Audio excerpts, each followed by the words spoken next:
Hola amigos, ¿cómo están? En este día 2 de recorrido decidimos iniciar visitando el Museo del Louvre y a nuestra buena amiga la muy famosísima Gioconda, o también conocida como la Mona Lisa. Después de ese recorrido pasaremos a la Torre Eiffel, donde tenemos una reserva en el famoso restaurante de Madame Brasserie. Acompáñanos en esta aventura. Bueno amigos, así que como todos los días nos dirigimos a tomar el metro, que en realidad nos está ayudando a economizar bastante, porque por persona nos sale 2,70 € la ida. Cabe recalcar que en el trayecto de ida pueden ser varios puntos de parada y el mismo boleto te sigue sirviendo.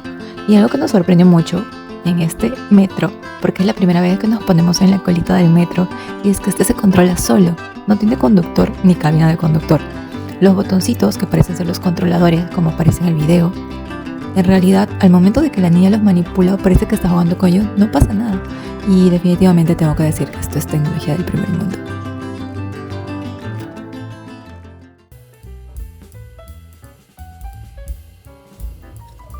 Bueno amigos, ya llegamos a la entrada del Palacio del Louvre, porque si no sabían o no tenían conocimiento, el Museo del Louvre se encuentra situado en el interior de este palacio, entonces tenemos que hacer un pequeño recorrido antes de ingresar.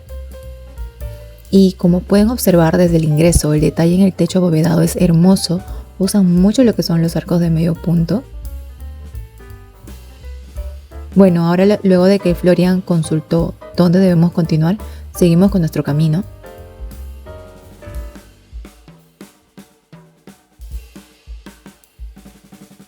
Amigos, wow, entramos a la parte del interior de este palacio o castillo. Se podría decir que es como un patio central y alrededor hay varios cafés donde puedes consumir, claro, si es que estás con suficiente tiempo y dinerillo. Sin embargo, nosotros desayunamos muy rico en nuestro hotel y queremos hacer este recorrido en tiempo récord porque no queremos perdernos nuestra reservación en la cena.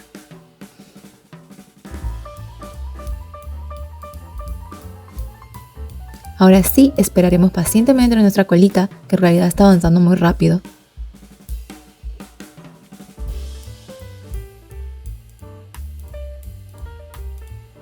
Una vez dentro, esta es la espectacular vista. No esperaba encontrar escaleras eléctricas, pero sí te ayuda a optimizar mucho el espacio interno. Yo le pregunto a Florian por dónde comenzamos y él con su no iría.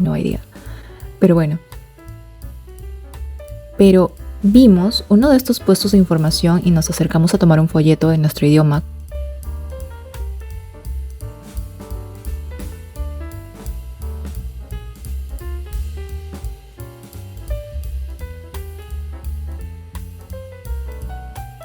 Como pueden ver, hay varios idiomas como ruso, alemán, italiano, francés, inglés, español. Yo como buena hispanohablante tomé mi folleto en español y Florian tomó el suyo en alemán, así que vamos a continuar nuestro recorrido.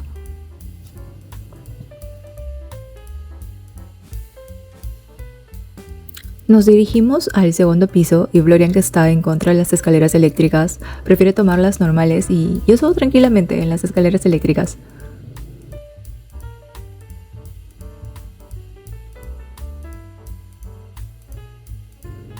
Ahora nos dirigimos a pedir nuestros audífonos con el audioguía. Está incluido, puedes solicitarlo gratis y tiene este tipo de aparato que parece un Nintendo, donde se puede visualizar en qué espacio del museo estás y te genera los objetos de la sala, y se puede escuchar al audioguía narrando la historia por los audífonos. Amigos, no lo van a poder creer. Nos pasó que nosotros teníamos las entradas digitales, pero estas entradas eran para ayer. Nos tuvimos que dirigir a comprar entradas nuevamente, pero sin salir del museo, que nos costó 15 €. En línea nos estaba costando cada entrada 17 €, así que 34 € al agua. Nos dolió al bolsillo esta pérdida. Así que chicos, revisen siempre bien sus fechas y no se dejen llevar por la emoción y sean despistados, como a nosotros nos pasó el día de hoy. Pero bueno, no se llora sobre leche derramada, así que vamos a continuar nuestro recorrido. Ahora nos encontramos en una de las áreas inmediatamente después del control del ingreso.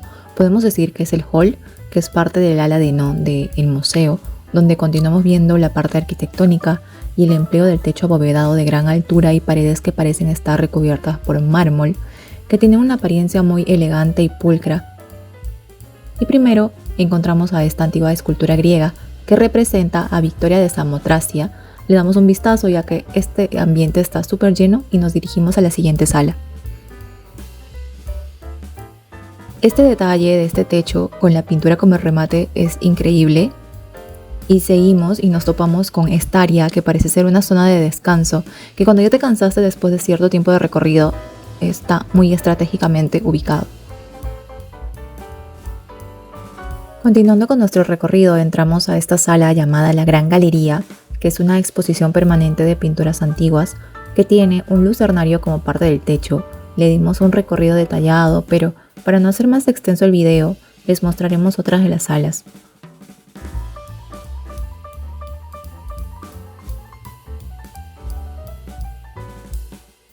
En esta sala, ni bien ingresamos, me pareció muy peculiar ya que todas las paredes son de color rojo y sigue la exposición de pinturas muy representativas referentes a la historia de Francia, como esta pintura referente a la consagración de Napoleón, también la libertad guiando al pueblo, entre otros.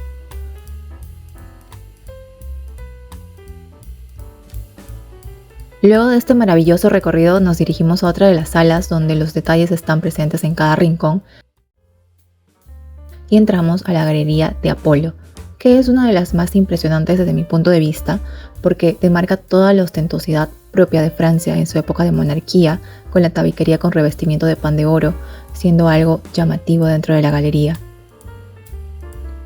Esta galería tiene como tema central el tiempo. Al entrar, la primera pintura del techo representa a Diana de la casa, pero también la luna. Ella lleva su corona de media luna indicando que es medianoche.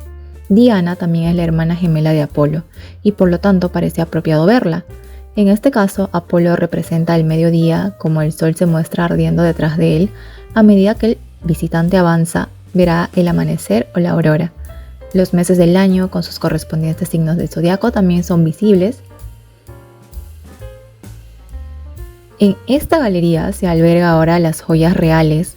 El diamante regente, el más famoso de Francia, ha pasado a través de las manos de muchas personas a lo largo de los siglos, de reyes y reinas a emperadores y emperatrices, y muchas otras joyas valiosas de la corona encontramos en esta sala.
A continuación de esta sala se encuentra la siguiente, que también cuenta con un lucernario como parte del techo, que visitamos rápidamente para poder dirigirnos a buscar la pieza más ansiada y famosa del museo, que es la Gioconda, o conocida también como la Mona Lisa de Leonardo da Vinci.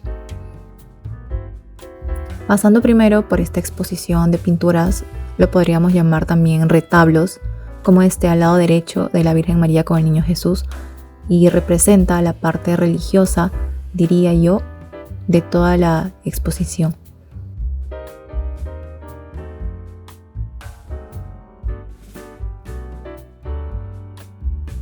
Aquí les muestro las fotografías una vez en la sala de la Mona Lisa o la Gioconda. Por la emoción dejé de grabar, amigos, discúlpenme, pero tengo estas bellas fotos y siempre conservaré los recuerdos de esta visita en mi corazón. Continuando con nuestro recorrido, nos dirigimos a esta sala de escultura europea y antigüedades romanas que tienen muchos detalles en mármol, en realidad es impresionante, donde se visualiza la habilidad y destreza que las personas que realizaron estas esculturas tenían en ese tiempo. Ahora, amigos, terminamos aquí este recorrido totalmente, un lugar imperdible en sus visitas a París. Y esta sala que lleva a la salida muestra estos escritos. Me llamó mucho la atención pero ahora nos dirigimos a tomar nuestro metro para ir a cambiarnos al hotel y después ir a nuestra siguiente parada, a nuestro punto 2 en este recorrido del día 2, que es nuestra cena en la Torre Eiffel. Bueno amigos, ahora nos encontramos frente a la Torre Eiffel, una de las maravillas del mundo con más de 300 metros de altura. Nosotros tenemos una reservación en el restaurante Madame Brasserie, que está en el primer piso de la Torre Eiffel.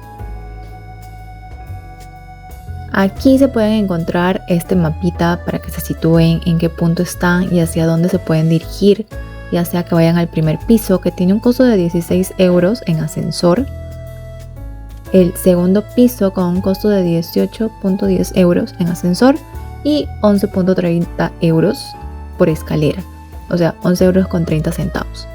En la cima el precio varía ya que está muy elevado. La cima cuesta, incluyendo los dos pisos anteriores, 28 euros con 30 centavos y por la escalera de subida y ascensor de bajada, la cima te está costando 21 euros con 50 centavos a precio actual de 2023. Tengan en consideración que los precios que les estoy dando son para adultos, ya que de niños el costo es menor y también no todas las veces están habilitadas las opciones de la escalera, ya que nosotros tuvimos reservación previa que incluye el costo de ascensor hasta el primer piso y tenemos el ingreso hasta el segundo piso sin costo adicional. Sin embargo, para llegar a la cima, el costo es adicional de 20 euros. En esta visita que tuvimos, la cima estaba cerrada por mantenimiento, así que no pudimos llegar ahí. Una vez dentro, amigos, se puede observar la belleza de esta obra arquitectónica y genialidad de la ingeniería que es la Torre Eiffel. Ahora amigos, nos dirigimos a disfrutar de una maravillosa cena que estaré detallando en un próximo video. Espero que este video haya sido de su agrado. Si les gustó, les agradecería mucho que se suscriban al canal para que puedan seguir la secuencia del siguiente video. Y gracias por acompañarnos en esta aventura y llegar hasta esta parte del video. Nos vemos, hasta la próxima.